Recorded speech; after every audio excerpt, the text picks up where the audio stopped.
Before I kick off with my lecture, I would like to express my gratitude for being able to participate in this very inspiring conference, and also to express my thanks to the people who have been responsible for translating everything.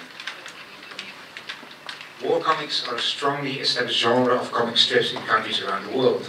One of the best known examples, certainly in the British Commonwealth, is the Commando series, launched in 1961 and distributed in countries as diverse as the UK, South Africa, India and Australia, while a variety of translated editions has also appeared in countries across Western Europe and Canada. Thousands of these comics have entertained large numbers of readers. They have fostered their ideas of heroism, they have encouraged their patriotism, they told them about the experiences of war, and they have also, last but not least, shaped their expectations of comics in general. World War II has functioned as an important source of inspiration for these comics, but the Commando comics were neither the first nor the last graphic narratives to deal with this war. A somewhat similar, though perhaps less raw portrayal of battle scenes and male heroism can be found in American comic books from the 1940s. While I should also point at the American superheroes who fought with enemies from Germany, Italy and Japan. Later on, two-fisted tales and frontline combat developed the representation of war to a more realistic and less glorifying level. And when the British war comics started in the late 50s and 1960s, parallel initiatives could be traced not only in France and Spain, with comics such as Guerri and Attack and Hazañas Bélicas, but also in Japan and Chile, where mangas and historietas portray the experiences of Air Force pilots and tank battalions in the Second World War as well.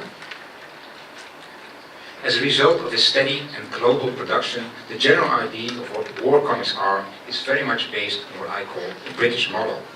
That underlines that it's obviously a strong phenomenon within the UK, which is one of the few countries where this traditional comic continues to exist. But while the use of the label war comics often remains limited to this action-packed, heroic military narrative of the British model, the developments of the genre, also including the portrayal of more recent armed conflicts, has continued. Especially from the 1960s onwards, comics in general have shown an increasing variety of protégés, situations and narratives, presented in both traditional and more pioneering ways and going far beyond the stereotypes of adventurous and humoristic stories and the perceived audience of children. One of the outcomes of this process, at least partially, is what in the Western world is nowadays distinguished as the graphic novel.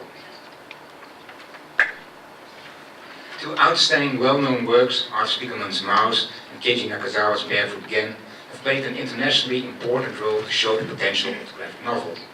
The way in which they received recognition was, however, remarkable. First of all, these two works have often been regarded as so exceptionally intriguing that readers and reviewers who were rather unfamiliar with comics emphasized the literary qualities while underestimating their comic book roots, and by doing so largely separating these works from the wider world of comics. And secondly, despite its unmistakable common historical topic, being the Second World War, these books were hardly ever described as war comics. Today, I would like to make a plea for a more inclusive definition of the war comics genre, to open it up beyond the largely military depictions of the battlefields. Any serious attempt to oversee the large worldwide production of Second World War related comics from 1939 till today shows a huge variety in the ways in which aspects of this global war were represented. Violence is shown, but not seldom in more abstract ways. War events are usually made visible by focusing on the experiences of individuals, but they can be either soldiers or civilians. And the stage on which their actions took place was not by definition the battlefield. Also the home front, where protégés were faced with the restrictions of a war society, was portrayed, sometimes very subtle, at other times in simplistic black and white schemes. Political and otherwise ideological messages were presented in various ways. Mouse and Barefoot Gen are significant contributions to this. But to assess their position, we need a better awareness of the variety in which the historical experiences in general, and the Second World War in particular, are represented in graphic narratives. As a result of this truly global character of the conflict, representations of the Second World War can be found in comic books from around the world. And exactly that creates the possibility of comparative research regarding the ways in which comics from different countries and continents have dealt with this total war, both during and after the conflict. To what extent we may ask, can transnational influences be noticed? And if so, can a common global comic tradition in representing this world be identified?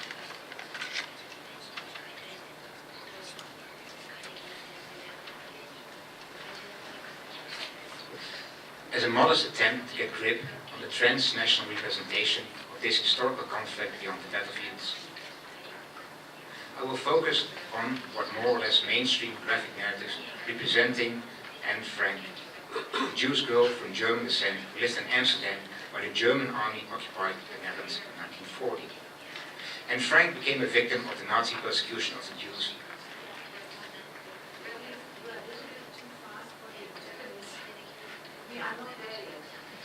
I will wait a second.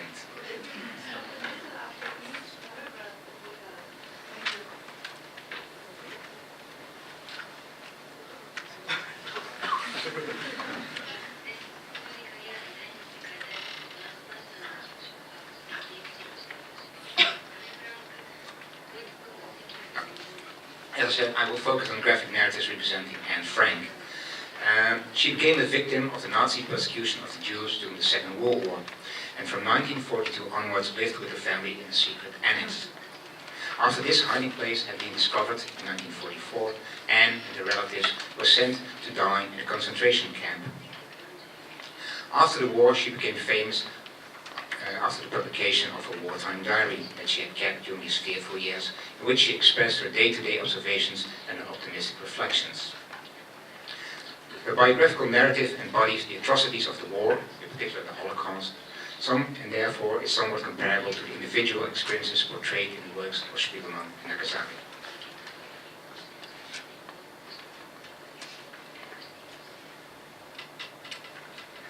Despite the lack of good bibliographical research infrastructure in the field of comic studies, almost 20 different comic representations of Anne Frank from around the world could be traced, some of which have also been published in foreign editions. Those comics cover 5 decades of comic book history. Anne Frank first appeared in the comics universe in 1961. She was presented in the well-known American comic book series Classics Illustrated in a volume called Teens or Teenagers in War. Anne was not turned into a regular comic book character, but in the context of this comic book, life was described in words, supported by a few pictures, as you can see.